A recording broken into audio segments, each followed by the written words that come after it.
gosto que estou e felicitar-vos por esta iniciativa. Aquilo de que venho falar hoje tem com certeza a ver com o facto de ser investigadora e docente, mas tem muito a ver com a experiência que tenho vindo e com o que tenho vindo a aprender com famílias, com casais e famílias que recebo e que me trazem muitas vezes este tipo de dificuldades que têm a ver com a conciliação família-trabalho. E depois, por último, também devo dizer que também tenho interesse em causa própria. Eu vivo todos os dias esta dificuldade de conciliar família e trabalho. Ora bem, então, queria dizer-vos que a primeira pergunta, de certa maneira, que está presente é esta: onde está a minha casa? E queria pedir-vos para a colocarem a vocês próprios, ou seja, e quando penso onde está a minha casa é onde é que estão os meus pensamentos, onde está o meu coração, onde estão os meus comportamentos. E, por vezes, quando pensamos nestas duas esferas, que durante muito tempo foram vistas, a família e o trabalho foram vistas como separadas, depois, e muito associadas ao privado e ao público, e durante algum tempo também associadas à família, papéis femininos, trabalho, papéis masculinos. O que nos acontece muitas vezes, e já não é assim, já não se vive desta maneira, mas o que nos acontece muitas vezes é que, quando estamos entre a família e o trabalho, é assim: quando estou em casa estou a pensar no trabalho, quando estou no trabalho estou a pensar em casa, e quando estou a conduzir entre o trabalho e a casa, não sei em que é que hei de pensar. Socorro, tirem-me deste filme. É mesmo assim que nós nos sentimos muitas vezes.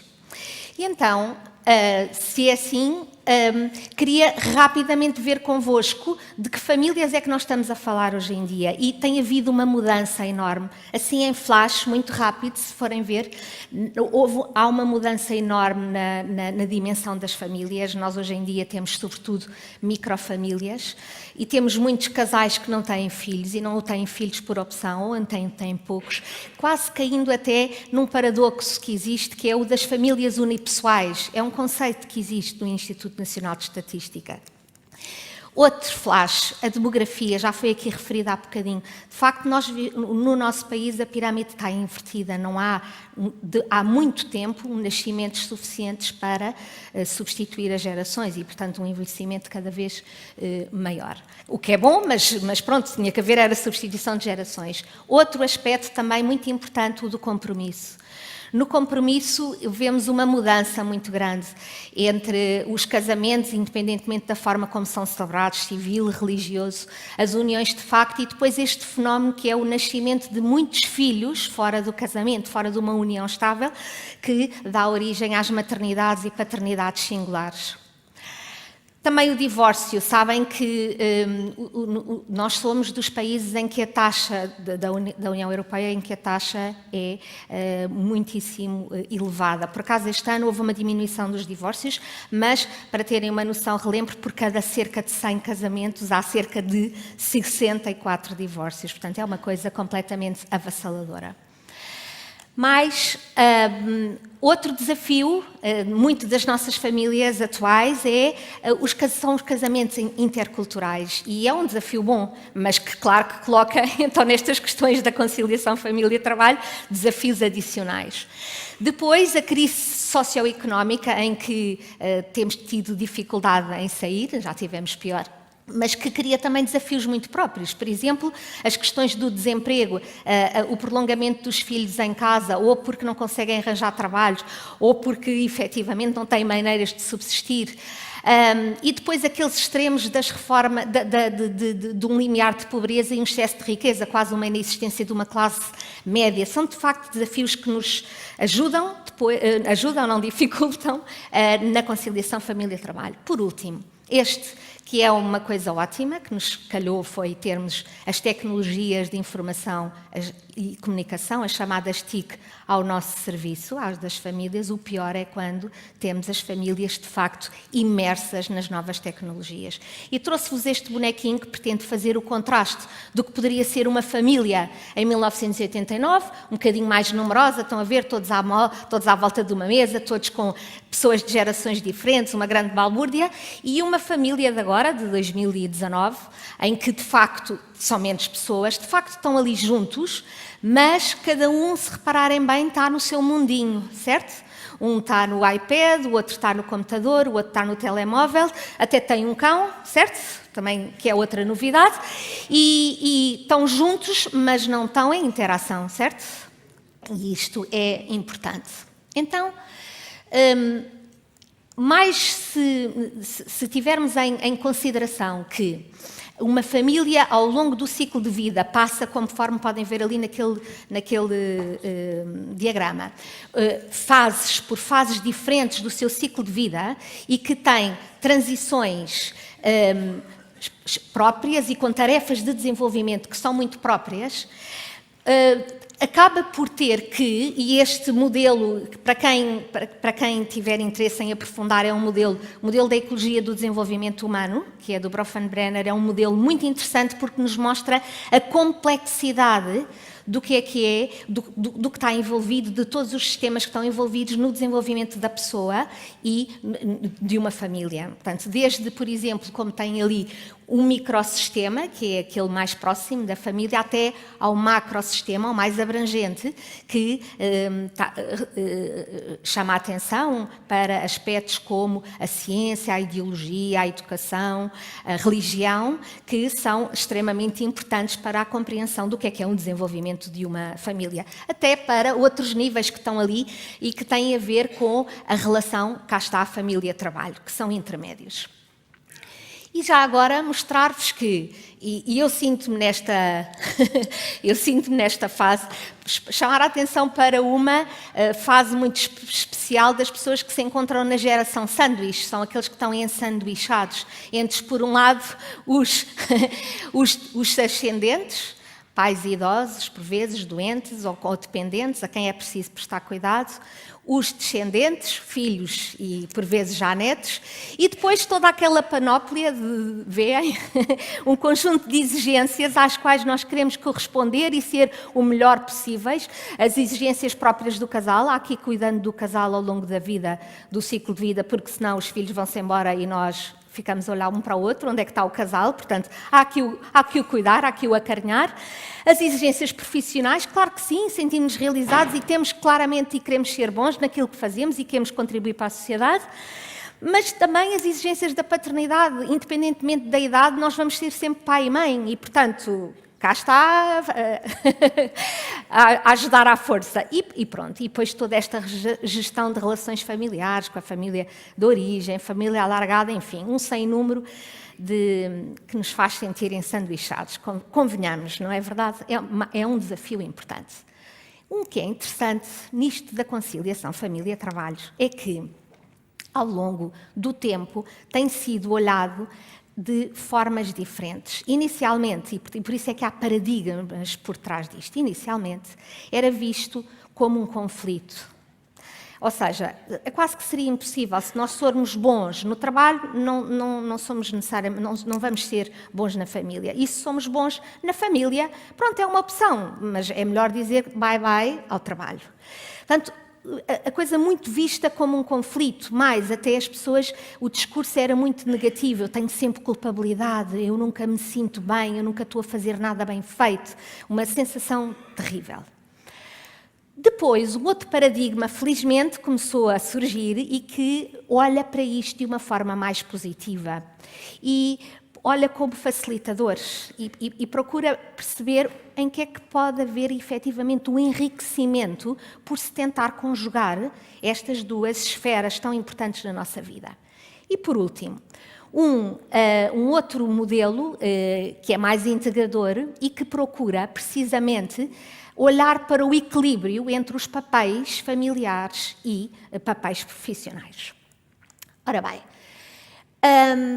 Nesta linha do enriquecimento, realizámos na faculdade há pouco tempo uma investigação muito interessante em que procurávamos perceber e fizemos entrevistas às chefias de empresas, de pequenas e de médias empresas, e também pequenas, médias e grandes empresas. E procurámos perceber se haveria ou não transmissão de competências da família para o trabalho. A ideia é um bocadinho esta. Será que, pelo facto de sermos pai e mãe, desenvolvermos determinadas competências que até podem ser úteis na nossa profissão? Ou, pelo facto de termos um grupo de irmãos, de pertencermos a uma fratria, há coisas que, efetivamente, há características que podem ser extremamente úteis e era bom que as empresas soubessem isso, porque, com certeza, valorizariam e facilitariam esta conciliação. E o que é que nós encontramos? Encontramos características muito interessantes. A paciência, a fortaleza, a empatia. Não quero vir mais. Eu juro que tinha mais. Não sei o que é que... Podem-me ver o que é que... planificação, administração,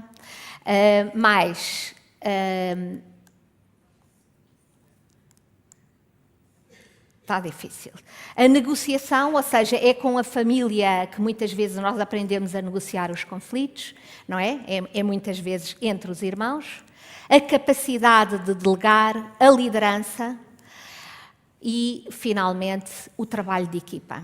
E tem aqui um exemplo dessa investigação, foi realizada por uma mestranda da Faculdade de Psicologia, a Carolina, influência dos irmãos no desenvolvimento de soft skills dos trabalhadores, e em que não me está a querer obedecer. Está aqui. Então, em que encontrou estas competências transpostas da família para o trabalho. Prestabilidade, a concentração, o multitasking, por exemplo, que é uma coisa que é extremamente importante e que, no caso das mulheres, claramente costuma ser referido e que foi, nesta investigação, claramente comprovado. E estes dados são importantes.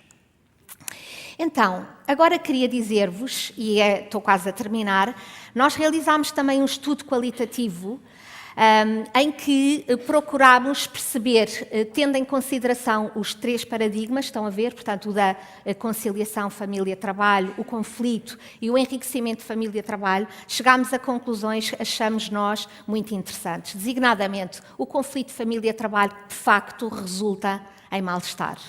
Resulta claramente, houve várias medidas de âmbito psicológico que mostraram que, efetivamente, isto acontecia. Depois, relativamente à conciliação família-trabalho, o que nós procurámos ver, e quando era bem conseguido, é que, efetivamente, resultava num bem-estar psicológico extremamente importante e que resulta de estratégias individuais, resulta de fatores familiares e de fatores organizacionais que fazem com que, efetivamente, nós possamos encontrar, quer por parte do apoio da empresa, quer por parte de políticas amigas da família, sugestões tão simples como estas da flexibilidade do horário de trabalho ou, por exemplo, o poder trabalhar, como foi referido há bocadinho pela Joana, o poder trabalhar a partir de casa ou não marcar reuniões, por exemplo, para horas completamente inaceitáveis.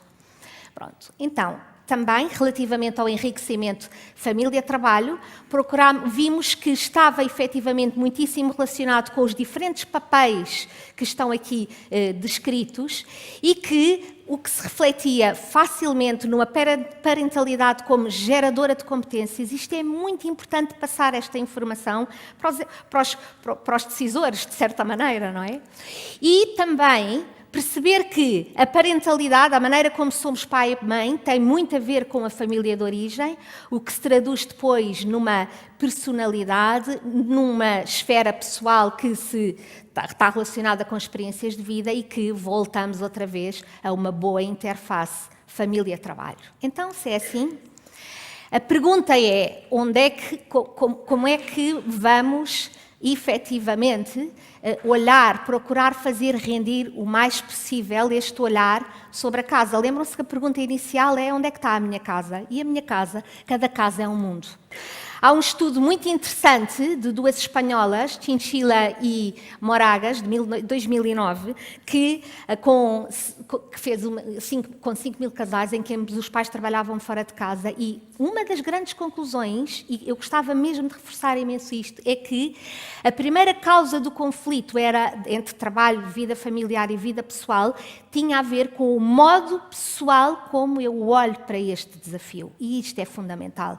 Claro que as políticas ajudam, claro que ter um bom ambiente em casa, pessoas que nos apoiam, maridos, filhos, com certeza, é fundamental. Trabalhar num local onde há também uma compreensão e há todas aquelas medidas que já estão estudadas, claro que é importante, mas o que é fundamental é a maneira como eu olho para este desafio.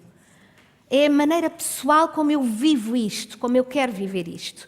Então, porquê é que é tão importante? Porquê é que nos reunimos hoje aqui a falar sobre conciliação? Porque só na medida em que cada um de nós esteja equilibrado é que efetivamente isto depois se vai refletir em famílias, empresas e sociedades que estejam também elas mais equilibradas e, portanto, mais saudáveis e, portanto, mais felizes. Então, a proposta é esta, que é um modelo de liberdade de escolha. À medida de cada um, muito à medida de cada um, à medida de cada família. Cada família tem, como podem ver, um perfil e características, preferências muito próprias que deveriam ser consideradas. Cada casa é um mundo. É um mundo e, portanto, é um mundo de onde eu me coloco, é um mundo de possibilidades, é um mundo de criatividade. Aquilo que eu mais tenho aprendido é com casais e com famílias que encontram soluções absolutamente criativas, de uma imaginação para fazerem tudo isto e para tentarem conciliação. Portanto, é este o desafio que vos deixo. Muito obrigada.